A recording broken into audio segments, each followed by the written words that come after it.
That was a horrific game of football. That is so frustrating. Chelsea 0, Everton 0, away at Goodison Park. I, for one, am glad we don't have to play there again. That is a team and a setup and a style of football that comes from yesteryear.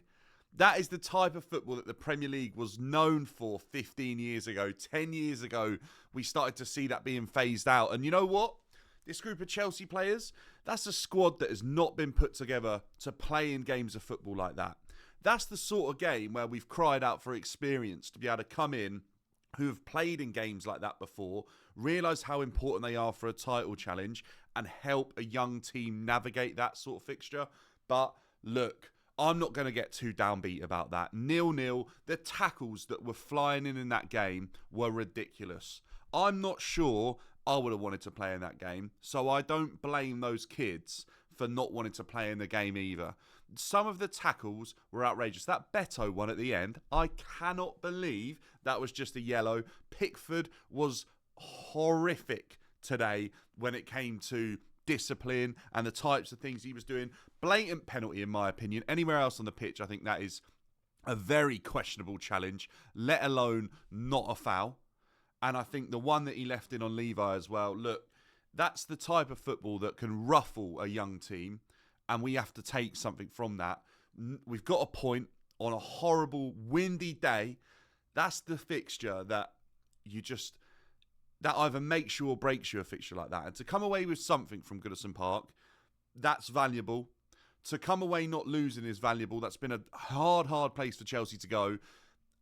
And to come away with the fact that these group of players will have actually gained some experience from that. That's the type of fixture that, yes, you're not seeing as much of in the Prem anymore, but if that ever comes up, you might know how to navigate it next time round. But I'm not going to get too downbeat about that. Let's talk about Nicholas Jackson, shall we? Because I know there is going to be an on-pile for him after this game. I just know there is. And I don't want to drag this out too much, but yes, we know he's not done well enough today. But let's not go and get on the back of him and start saying we need to replace him. January's round the corner, blah, blah, blah. Where I do think we need to do better is have a better option coming off the bench. Because I don't believe in Nkunku's a striker. I felt like as soon as he was coming on and they decided to actually just do a man-for-man swap with Jackson, I felt like we definitely wouldn't get in the game, because I don't think that's a game for Nkunku. I don't think that type of game suits him at all. And I just felt like, actually, I would have left Jackson on and just kept letting him get opportunities. We said this last season. He always gets opportunities. It's just whether or not he's capable of putting them in the back of the net. And this season, more often than not, he has been. Yes, I do believe currently there's been a bit of a downturn in the quality we're seeing from him on the pitch. But that happens to every player. Look at Haaland. He couldn't stop scoring a year ago. Now, look, he's struggling. This happens. But I do think Nicholas Jackson is the type of guy to back himself, keep working, and eventually one opportunity comes and he will put it away. And to take him off the pitch in a game like that, it just didn't feel like the right move for me. I'm not going to get on his back too much. He knows he should have scored that header. He knows he had opportunities in that game where he's not done well enough. I know there was another miss as well that, yes, on another day, I think he probably scores that, and better strikers probably take that with ease. The one where Cole Palmer flashed it across the box and it was kind of underneath him. But let's not get on his back for this and start saying that he has to go. He doesn't, but Chelsea need another option there. I don't disagree, but I don't think it's a replacement. I just think that'll move us on nicely, because I don't want to, like I said, this isn't a result to get down on and really be frustrated. Games over Christmas come thick and fast, and you have to be able to navigate them, and you have to be able to move on, and you have to focus on the next one. And that's exactly what I believe this group of Chelsea players will do. It's what Maresca will do, because he should go and look back at this game. There's no doubt about it for me, because I actually think he got it a little bit wrong today. And I'll say why. And the thing is, he's got some fixtures wrong this season already, but he's learned. The Gusto experiment with him, I know we're limited with Cucurella not being there, and I think today shows how vital Cooks has actually been for Chelsea in recent weeks. Gusto occupying those positions in the 10 role where he inverts, that is limiting Chelsea. We've said that this season. As soon as we removed it, we started looking like title contenders. We looked like we could win any game of football. I feel like when Gusto gets on the ball in those areas, this Chelsea team, it doesn't look as capable of scoring. I think Enzo Fernandez has done such a good job in recent weeks of arriving in those 10 areas, arriving in those pockets of space and getting opportunities and making the most of them, that we really felt it today when he wasn't the player arriving there and it was Gusto. It kind of slowed it down a little bit, and I think that shows what a good job Enzo's done in recent weeks. So for me, that's the first one. I probably wouldn't have asked Gusto to do that role, and I would have tried to keep it as close to what we've been doing in recent weeks as possible, especially in a fixture like that. I then also think the substitutions. Look, I don't rate the Nkunku one. I get that he's going to come on. I actually think bring him on if you want, but I don't think you bring him on and take off Jackson when you're chasing a goal or trying to get a goal in a game or win the fixture. I think you want as much firepower on the pitch as possible.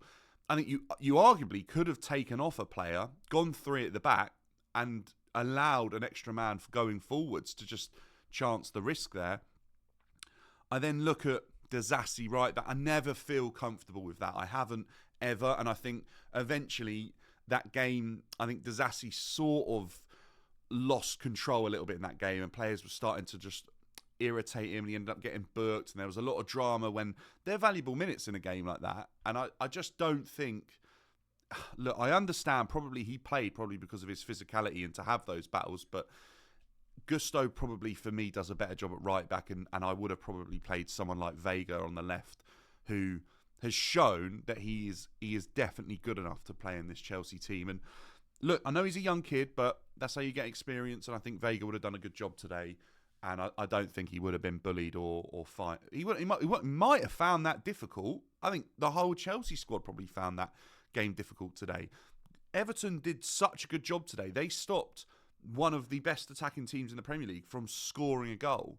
And they made it very, very difficult. And the way they worked so hard for that. I actually think Sean Dyche probably identified that fixture before the season started and said, that's a game against a young, inexperienced team where I believe we can nick a point. And they've gone and done exactly that. So, look, that's Everton, that's Sean Dyche.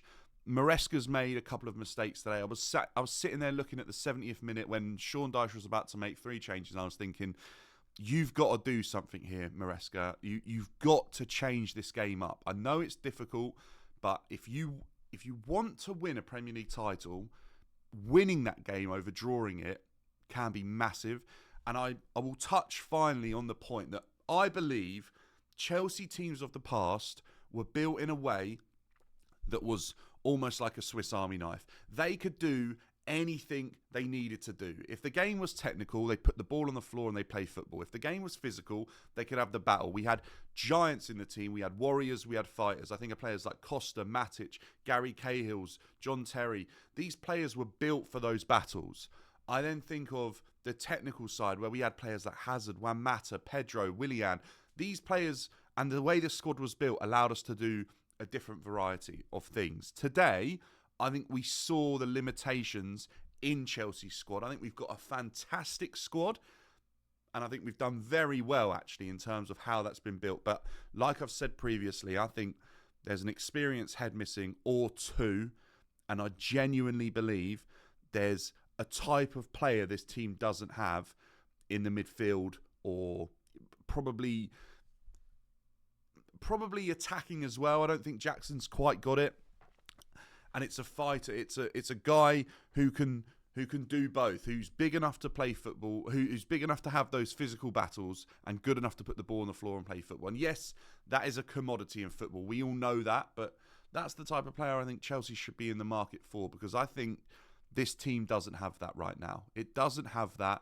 And I think we can see that if we get a game like that again, we're going to find it tough. And I do believe a squad should be built in a way that allows you to fight every type of battle. But look, Chelsea are drawn 0-0 away at Goodison Park. It's not the end of the world. We've had far worse results against Everton at Goodison. We don't ever have to play there again. The weather was horrific. It's a nasty fixture to go and play. Chelsea will move on from that. We as a fan base will move on. I know people are online right now slamming Jackson. Let's not do that. Believe in him. He's shown this season how good he can be. Just Give him a bit of time. Give him the credit that he deserves for his performances so far this season, and he will keep scoring us goals. And yes, I do believe Chelsea will inevitably add in that area, but I don't think it needs to be a replacement. I think it needs to be equal competition to Jackson. I really do. So look, I will catch you in the next one. If you haven't already, make sure to subscribe. We're on the road to 4,000. I'll be back during the week. Obviously, we've got more football coming up as well. Boxing Day is obviously Fulham, which is going to be a really difficult game as well. They're playing good football at the moment. These are the type of fixtures that are difficult to navigate. They make and break your season, and we have to just keep focusing, moving on to the next one, and applying ourselves to get over the line in each individual fixture. And we'll see where we are on the other side of the festive period. I'll catch you all in a bit. If I don't see you before that, have a fantastic Christmas, and I will speak to you before New Year's. So look, in a bit, guys.